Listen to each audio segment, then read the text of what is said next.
नमस्कार। Thank you, thank you, thank you, thank you. जिधर देखो इश्क के बीमार बैठे हैं, जिधर देखो इश्क के बीमार बैठे हैं, लाखों मर गए हजारों तैयार बैठे हैं। बर्बाद हुए लड़कियों के पीछे और कहते हैं हम बेरोजगार बैठे हैं। तो अर्चना में एक बार एक नौकरी के इंटरव्यू के लिए 4 आदमी चले गए, उसमें से एक मैं भी था। एक हरियाणा से था, एक गुजरात से था, एक मुंबई से था। तो इंटरव्यू वालों ने हमसे पूछा कि भाई तुम्हारे पास ऐसा क्या है कि जिसे देखकर मैं तुम्हें नौकरी दे दूं। तो सबसे पहले मुंबई वाले ने बुलाया, बोला आओ भाई, बोला तुम्हारे पास ऐसा क्या है जिसे देखकर मैं तुम्हें नौकरी दे दूं। बोला जी हमारे पास बीए की डिग्री है। बोला चलो आप जाओ, अगले को आने दो।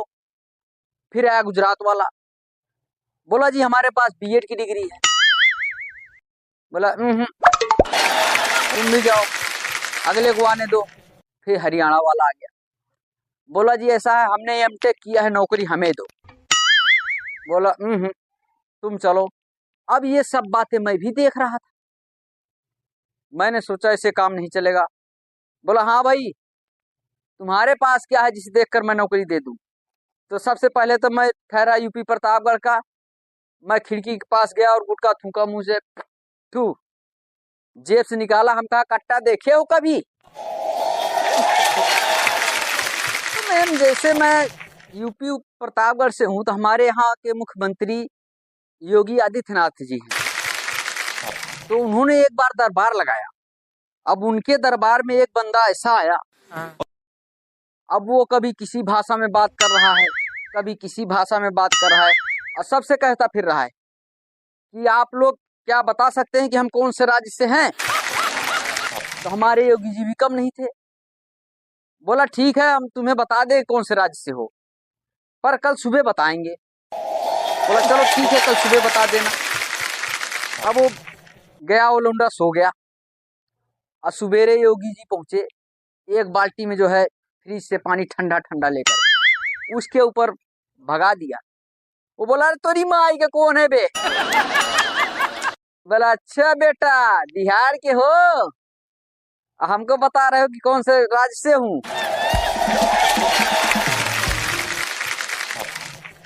तो अच्छा मैम एक बार हमने जो है तोप के लाइसेंस के लिए अप्लाई कर दिया। अब डीएम साहब ने मुझे बुला लिया, तो डीएम साहब बोले कि ये बताओ तुमने तोप के लाइसेंस के लिए अप्लाई किया है? हम कहा हाँ जी साहब हमने तोप के लिए लाइसेंस के लिए अप्लाई किया है।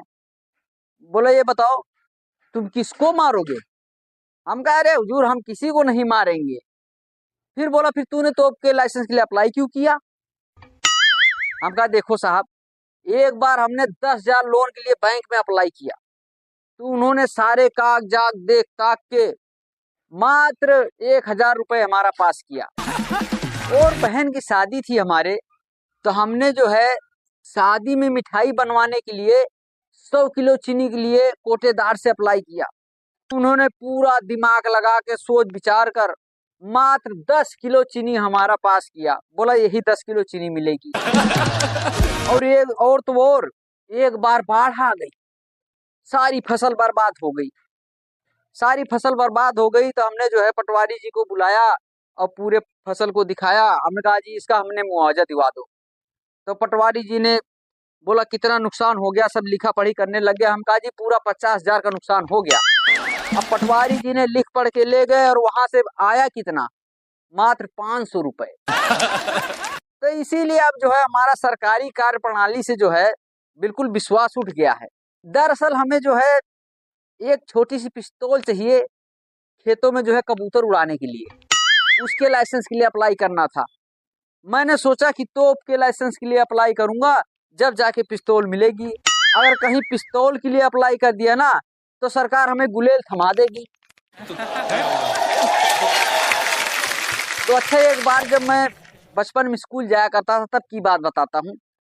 एक दिन क्लास में मास्टर जी आए और बोले जो क्लास में सबसे बड़ा बेवकूफ है वो खड़ा हो जाए। अब अब मैं देख रहा था इधर उधर नहीं, मैं फट से खड़ा हो गया। बोला बे तू सबसे बड़ा बेवकूफ है। हम कहा गुरुजी आप अकेले खड़े थे, अच्छा नहीं लगता, इसलिए मैंने सोचा मैं भी खड़ा हो जाऊं। अब थोड़ी देर बाद जो है बेल लगी और पहला पीरियड लगा। पहले ही पीरियड में संस्कृत के मास्टर आ गए और बोले बच्चों ये बताओ तमसो मां ज्योतिर्गमय का हिंदी में अनुवाद करके बताओ।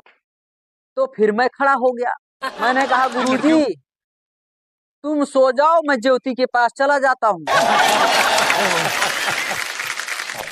अब अगला पीरियड लगा हिंदी का। अब हिंदी वाले मास्टर जी आ गए, बोले बच्चों ये बताओ कि आमंत्रण और निमंत्रण में क्या अंतर होता है। तो फिर मैं खड़ा हो गया। तो मैंने कहा गुरुजी जो आम के नीचे दिया जाता है उसको आमंत्रण कहते हैं और जो नीम के नीचे दिया जाता है उसको निमंत्रण कहते हैं। अब अगला पीरियड फिर लगा और अब की बार टीचर आ गए गणित के। अब गणित के अध्यापक आ गए, उन्होंने अब की बार मुझे ही खड़ा कर दिया। बोले खड़ा हो जा। हम कहा जी गुरुजी। बोला ये बता कि अगर 6,000 रुपए 3% के हिसाब से 6 महीने के लिए तुम्हारे पिताजी को दे दिया जाए तो 3 महीने बाद कितने पैसे तुम्हारे पिताजी वापस करेंगे। हम कहा गुरुजी हमारे पिताजी एक को नहीं करेंगे। क्यों तुम्हारे पिताजी गणित नहीं जानते। हम कहा नहीं गुरुजी हमारे पिताजी को आप नहीं जानते, वो जिसका ले लेते हैं उसको देते नहीं है।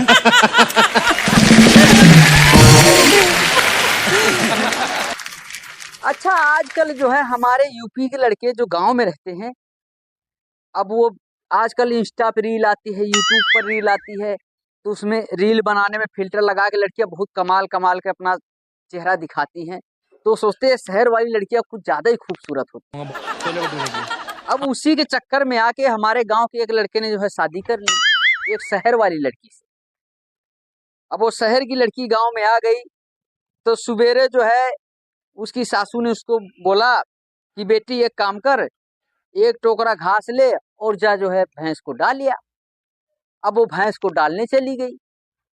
अब भैंस तो जाहिर सी बात है जो खाना खा लेती है तो उसको पचाने के लिए वो जुगाड़ती है।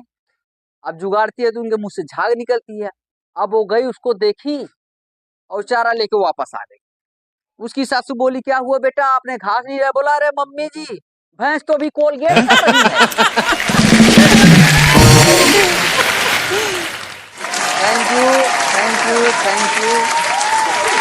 तो दोस्तों आपको हमारी वीडियो कैसी लगी। अगर आपको हमारी वीडियो अच्छी लगी हो तो आप लोग प्यारा से एक लाइक करें और कमेंट करें।